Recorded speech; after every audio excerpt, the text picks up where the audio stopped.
are holy, the one who brought us to another Easter. We thank you for your goodness and mercy to us. We thank you for all you have done, all you are doing, and all you're going to do, because the best is yet to come. Let there be more and more of thee, and less of me. This is the prayer of our hearts, in the name of Jesus, who is risen. Hallelujah. Amen. I'd like us to bend our hearts and minds and spirits to the subject glory this morning. Glory.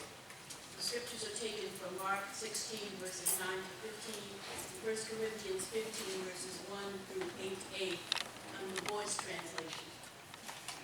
And it reads thusly. After he rose from the dead early on Sunday, Jesus appeared first to Mary Magdalene, a woman out of whom he had cast 7 demons. She brought this news back to all those who had followed him and were still mourning and weeping, but they refused to believe she had seen Jesus alive. Third, after that, Jesus appeared to 2 of them as they walked through the countryside, and again, the others did not believe it. The 11 did not believe until Jesus appeared to them all as they sat at dinner. He rebuked them for their hard hearts, for their lack of faith, because they failed to believe those witnesses who had seen him after he had risen. Go out into the world and share the good news with all creation, said Jesus to them. And Jesus still says it to us.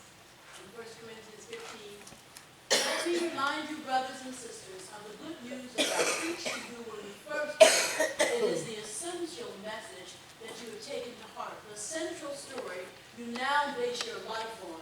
And through this gospel you are liberated, unless, of course, your faith has come to nothing. For I passed down to you the crux of it all, which I had also received from others, that the Anointed One, the liberated King, died for our sins and was buried and raised from the dead on the 3rd day. All this happened to fulfill the scriptures. It was the perfect climax to God's covenant story. Afterward, he appeared alive to Cephas. You may know him as Simon Peter. Then to the rest of the 12. If that were not amazing enough, on one occasion, he appeared to more than 500 believers at one time. Many of those brothers and sisters are still around to tell the story, though some have fallen asleep in Jesus.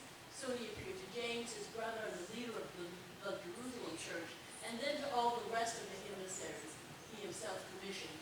Last of all, he appeared to me. To go back to the beginning. Glory.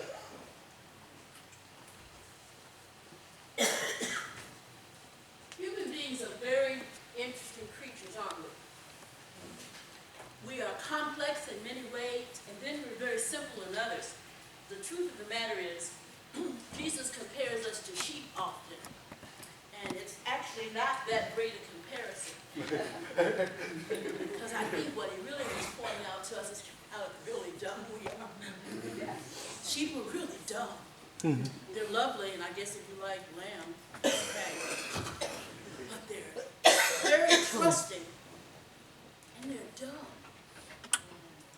If one sheep goes over the edge, they kind of follow. They don't think. I don't know what they think about. But they're eating along, and they don't look up, and just kind of eat along. And if one goes over the ledge, everybody's following, and they all go over the ledge.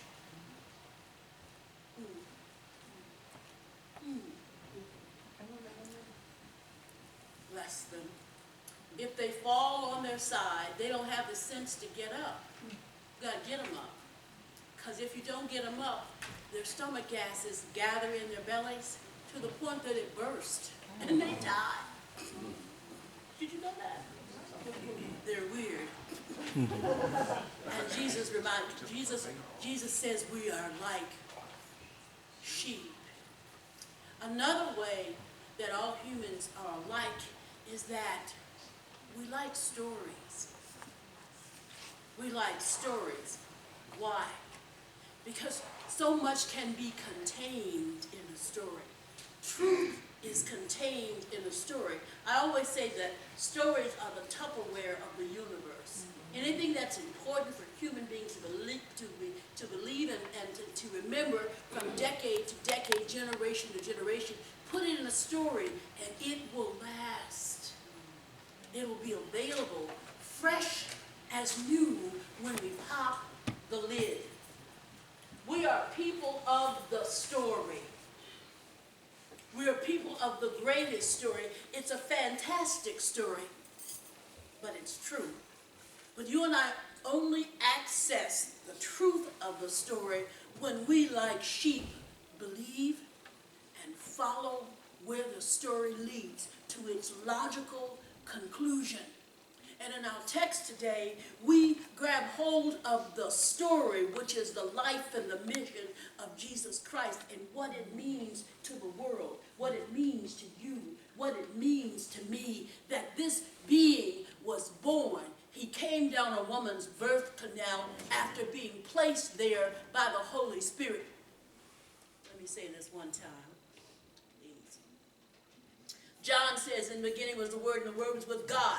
Genesis says, God spake, and it was so. So y'all, Jesus, Mary was not pregnant by God. She was pregnant with God. As you and I and every person of God is required to become, if we're going to be Christ followers, if we're going to enter into this story, you and I must become pregnant with God. I declare before goodness, I was in a class and a woman told me, a pastor's wife, of course she was pregnant by God. God impregnated her. We had a lot of work to do in that class. Got it done, but I had to pray, y'all. I had to pray because Jesus let me make it plain. If God, who creates everything by speaking, why would he have to commit a sexual act to put Jesus in Mary's womb? Preach. I'm just saying. Come on, preach. Yes. You and I are to become pregnant with God, so that we become the arms and legs, the eyes and nose and feet of God in this world. Because the thing about people, you and I, who are dumb like sheep, is that we got to see it.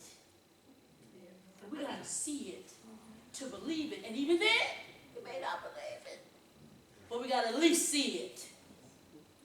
And so the story, go back to the first of the scripture, please. Thank you. The story goes this way. At the right time in the right place, God combined his spirit and human DNA somehow, some way, and Jesus Christ was born. We didn't call him Christ first because he doesn't become the Christ until after the resurrection, right?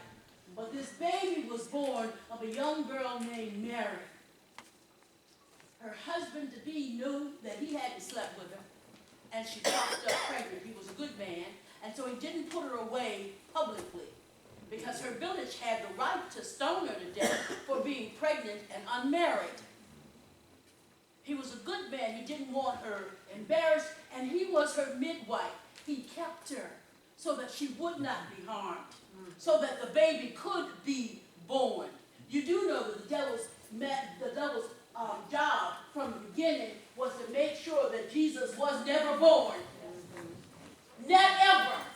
All down to the history of Israel, we found that there's one time, many times, which is just one baby of the messianic line being broken. The devil tried and tried and tried.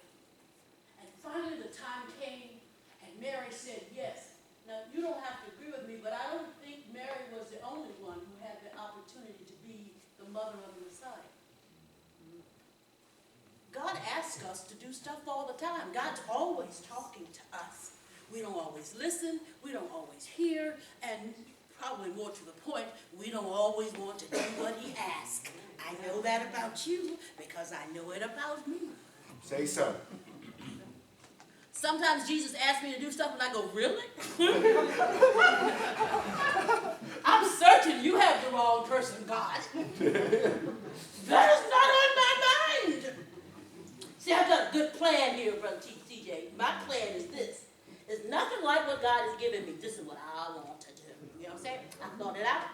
It's a very good plan, and I'm going to run with it. Gonna run with it. But God will say, no. I am the creator. You are the creature. And I'm telling you, this is what you were born from. I'm a sheep. So I'm dumb. I'm dumb. And I try to kick against the pricks. But when it really is what you're born for, Jesus kind of nudges us and says, really do need you to do that thing. Not your husband, not your children, Reverend Dick, but you. I need for you to do that thing. And what the young folks say, we get all up in our feelings. Don't get up in your feelings with God. It doesn't work.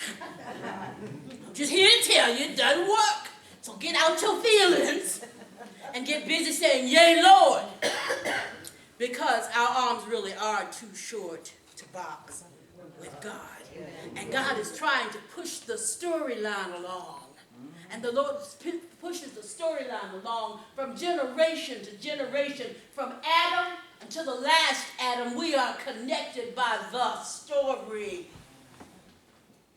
The story. And our story is that Jesus decided before we were ever created that we were going to be needing saving. And so he would come down through human DNA, down through the generations, and be born at the right time in the right place of a virgin called Mary. As it happened. And so the child gets born after the devil tries everything, but the child will not come. Because if you're planning to thwart God, you got to make some things not happen, right? So the big thing that couldn't happen was Jesus, the Messiah, being born. Well, guess what? He failed. Did the devil give up? Oh, no. He didn't give up with Jesus. He doesn't give up with you and me. And so after the boy gets born, the devil says, no problem, we'll just make a new plan. That king with his crazy self, I'll make sure he has a plan to get rid of babies 2 years and old under. And Rachel's weeping for her children because they are no more, because Herod put together a pogrom, a way to get rid of all these babies who he thought would threaten his throne. He had them killed. It was a dragnet that the devil orchestrated so that Jesus, whom the devil knew was Messiah, would die. He got here, right? That's all right. He doesn't have to stay. I can get rid of him. And so he tried. And God sent Joseph a dream, and in that dream, God told Joseph to take the baby up out of here because Herod was going to try to kill him. And so they escaped to Egypt. And look how God works. They escaped to Egypt. Before they go, God, who knows what we need, sent the Magi, the kings from the Orient, with gifts.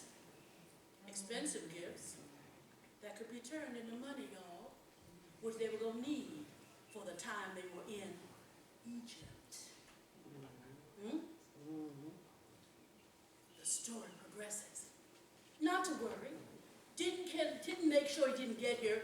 Didn't get to kill him as a baby. But if you think for one time the devil stopped messing with Jesus after that, you are sorely mistaken. Has he stopped messing with you? No. He's not stopped messing with me. And we're not Messiah. So if the devil messes with you and I, you know he messed with the Messiah. When Jesus is in the wilderness, the text says in Luke, for a time the devil left him. For a time. He never left for long because his object is to get us off the storyline, to get us doing something other than what God has created us to do. So he's going to mess with you. As he messed with Christ. Ooh, I'm hot. Excuse me. As he messed with Christ. Because see, if he can't keep you from coming, he'll try to kill you before you do what you're supposed to do. And if you get on the road to do what you're supposed to do, he's trying to get you deflated, deflect you from what it is you're supposed to do. You know what a deflection is, don't you? Something bad happens in your life. Your mama dies. Your children die. You lose your money. You lose a house. You know, any of the myriad things that can happen in life, and we have a reaction to that. Some of us get mad with God. Now, we don't want to call it mad with God, but who else are we going to be mad with? Who else has the power of life and death over us? So the real truth is, if you're mad about any of those things, you are mad with God. If I'm mad about any of those things, I'm mad with God, because that's the only one who can do something about it. So no matter what we tell ourselves, if we're angry about the things that have happened in our lives, who we're really angry with is God. And you all that bold, all right, go with it. You can be mad with God. I have had some downright knockout fights with God. Going, seriously? I mean, seriously, God, you got me over here. I don't know what I'm doing. I don't have anything. You're asking me to do this ridiculous thing. God will listen. God will not turn you into a crispy critter. Because if anybody ought to be a crispy critter, I ought to be a crispy critter. Because when I have questions, I don't believe in going to folk who can't give me the answers. I'm going to where I think I might get an answer. And if I want to know the answers of the world and the universe, I talk to God. I pass go. Even whether I collect $200 or not, I'm going straight to God. Because I've been alive long enough to know that that's where I'm going to get my answer. May not like my answer. May not like what I've got to go through to get the answer. But I better go to God, because God knows. You don't. Preach, preach. And I don't. And so when it comes to the things that are important and big, I cut out the middle people. I go to God. Because we don't have